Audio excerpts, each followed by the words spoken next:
পিনাকি ভট্টাচার্য, সাংবাদিক ইলিয়াস, ডক্টর কনক সরোয়ার, এই তিন ব্যক্তি রাজনীতির মোড় ঘুরিয়ে দিচ্ছেন।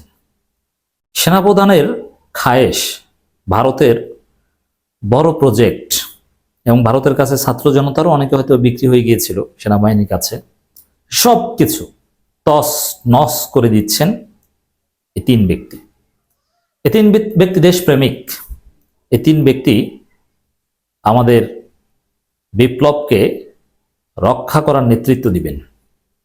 ৭৫ 15 আগস্টে একটা বিপ্লবের পর যেরকম আবার আওয়ামী লীগ ফিরে এসে ফ্যাসিস্ট হয়ে উঠেছিল, সেই ঘটনার পুনরাবৃত্তি যাতে না হয়, ২৪-এর বিপ্লবীদের যাতে আবার ফাঁসি না হয়, দেশ ছেড়ে পালাতে না হয়, সেজন্য বিপ্লবের পূর্ণতা দানকারী হিসাবে এই তিন ব্যক্তি নেতৃত্ব দিচ্ছেন, দিয়ে যাবেন। দেখেন, রাজনীতিবিদদের প্রতি আস্থা রাখা যায় না। যেমন আমিরে জামাত নিজেই সেনাবাহিনীকে দেশপ্রেমিক সার্টিফিকেট দিয়ে এখন তিনি নিজেই সেনাবাহিনীর বিরুদ্ধে ইঙ্গিতমূলক কথা বলতে বাধ্য হচ্ছেন।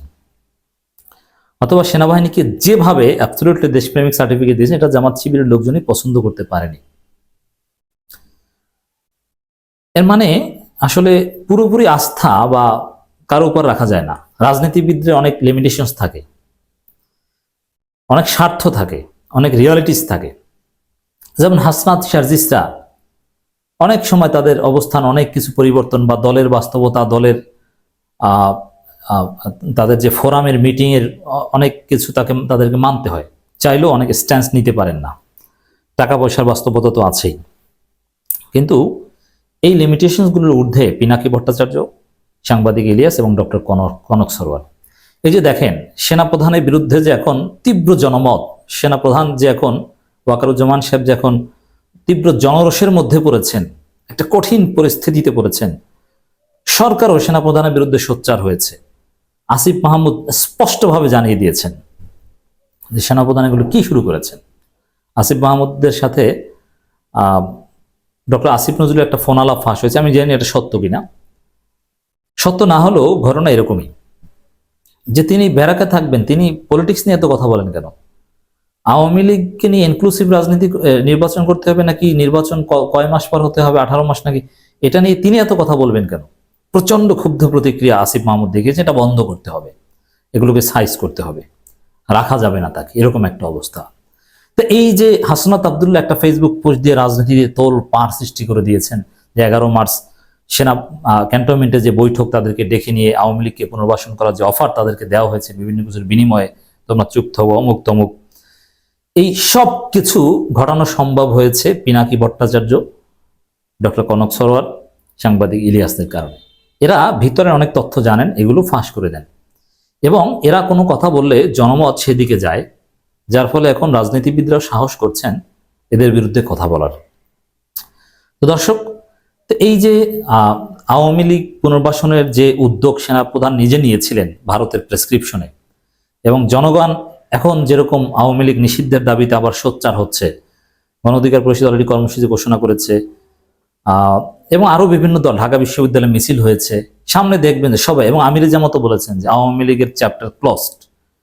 এই পরিস্থিতি ঘটতে পেরেছে এই তিন ব্যক্তির কারণে। এই তিন ব্যক্তি এই ঘটনা ঘটিয়েছে, রাজনীতিবিদদের এই স্থানে এনেছেন, এবং আওয়ামী লীগ নিষিদ্ধের, আওয়ামী লীগকে পুনর্বাসনের প্রজেক্ট সম্ভবত বাতিল হবে নিশ্চিত, এবং নির্বাচনে আওয়ামী লীগ থাকতে পারবে না। তো এই বিষয়টা ঘটতে যাচ্ছে এই তিন ব্যক্তির কারণে। এই জন্য আমরা বলবো যে রাজনীতিতে আপনি দল করেন, ঠিক আছে, আপনি পিনাকি ভট্টাচার্য, সাংবাদিক ইলিয়াস এবং কনক সরোয়ার যদি কোথাও জরুরি আহ্বান জানান, সে আহ্বানে সাড়া দিবেন। আপনি জামাত শিবির করেন আর যে দল করেন, আপনি যদি বিপ্লবের পক্ষের শক্তি হয়ে থাকেন, তারা আপনাকে বাঁচাবে। তাদের কারণে ৭৫ 15 আগস্ট বিপ্লবীদের যেরকম ফাঁসি হয়েছে, আপনার সেরকম ফাঁসি হবে না। আমাদের বিপ্লব পরিপূর্ণতা পাবে। কোনো রাজনৈতিক দল শেষ পর্যন্ত আপনাকে বাঁচাতে পারবে না। আসল ঘটনাটা তারা ঘটাবে। আমি দুইটা শক্তির উপর মারাত্মক আস্থা রাখি এখন।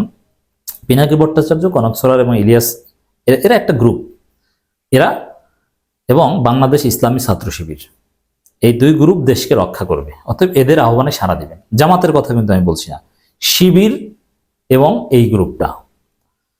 দর্শক, পিনাকি ভট্টাচার্যের প্রত্যেকটা বক্তব্য নিয়ে আমি বিশ্লেষণ করছি। ডক্টর কনক সরোয়ারের একটা লেখা আপনাদেরকে শোনাচ্ছি। জেনারেল ওয়াকার নাকি তার উইজডম দিয়ে আওয়ামী লীগকে পুনর্বাসন করবে। হা হা হা, এর মানে এটা পারবে না। এটা অলরেডি এইসব প্রজেক্ট খেয়ে এখন ওয়াকার কান্নাকাটি শুরু করেছেন মনে হয়। কারণ এটা 70 দশকের 80 দশক না, সকাল সন্ধ্যা সেনা অভ্যুত্থান করবেন আর জনগণ আঙ্গুল চুষবে। ওইসব কামান টামান জনগণ ভয় পায় না, ওগুলো খেয়ে ফেলতে পারে। জনগণ এখন ডক্টর ইউনূসের উপর ট্রাস্ট রাখে। আওয়ামী লীগকে ফেরাতে সেনাবাহিনীর ভেতরে পালাতক হাসিনার পাঁচাটা সক্রিয় হয়ে উঠেছে। ইনক্লুসিভ ইলেকশনের নামে আওয়ামী পুনর্বাসনের পরিকল্পনা প্রায় চূড়ান্ত। হাসনাত আবদুল্লাহ সহ আরও দুজনকে গত 11 মার্চ ক্যান্টনমেন্টে ডেকে নিয়ে নরমে গরমে বোঝানোর চেষ্টা চলে।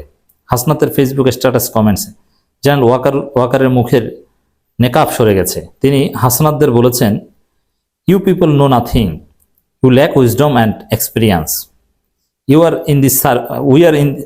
আর in this service for at least 40 years. তোমার বয়সের থেকে বেশি। এছাড়া আওয়ামী লীগ ছাড়া ইনক্লুসিভ ইলেকশন হবে না। এই উইজডম জেনারেল চুপ্পুরই সরাইতে দেয় নাই।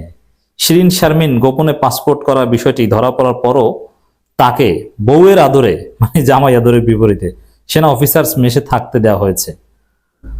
আরো অনেক আওয়ামী ক্রিমিনাল ও এখনো তার আশ্রয়ে। আরো যে কত কাহিনী। হাসিনার পাঁচাটা সর্বোচ্চ সুবিধাভোগী এই মুরব্বী এখন উইজডম বা পাণ্ডিত্য ঝাড়ছে। দেখি আপনার উইজডমের দৌড় হ্যাডাম থাকলে আওয়ামী লীগকে পুনর্বাসন করে দেখান। এই যে হুমকিটা কনক সরোয়ার দিয়েছে, এটা ওভারকাম করার কোনো সক্ষমতা সেনাপ্রধানের বাপেরও নেই। শেখ মুজিব কবর থেকে উঠেও পারবে না।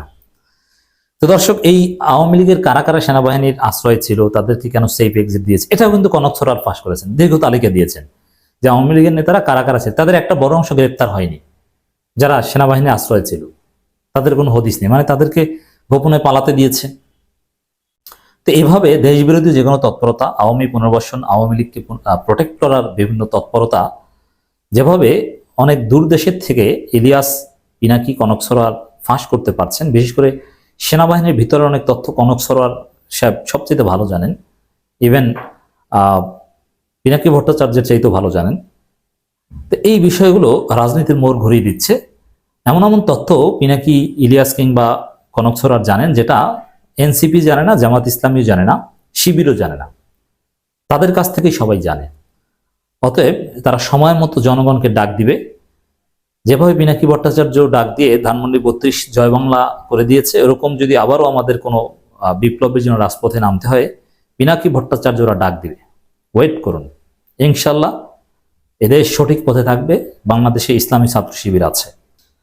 অতএব আমাদের টেনশনের কিছু নেই, দেশ সঠিক পথে থাকবে। কিন্তু আমাদের দায়িত্ব পালন করতে হবে, সক্রিয় থাকতে হবে, প্রয়োজনে রাজপথে নামার জন্য রেডি থাকতে হবে। কনক সরোয়ার শেষে লিখেছেন, কদম্বিনী মরিয়ে প্রমাণ করিল সে মরে নাই। এর মানে ওয়াকারুজ্জামান কট।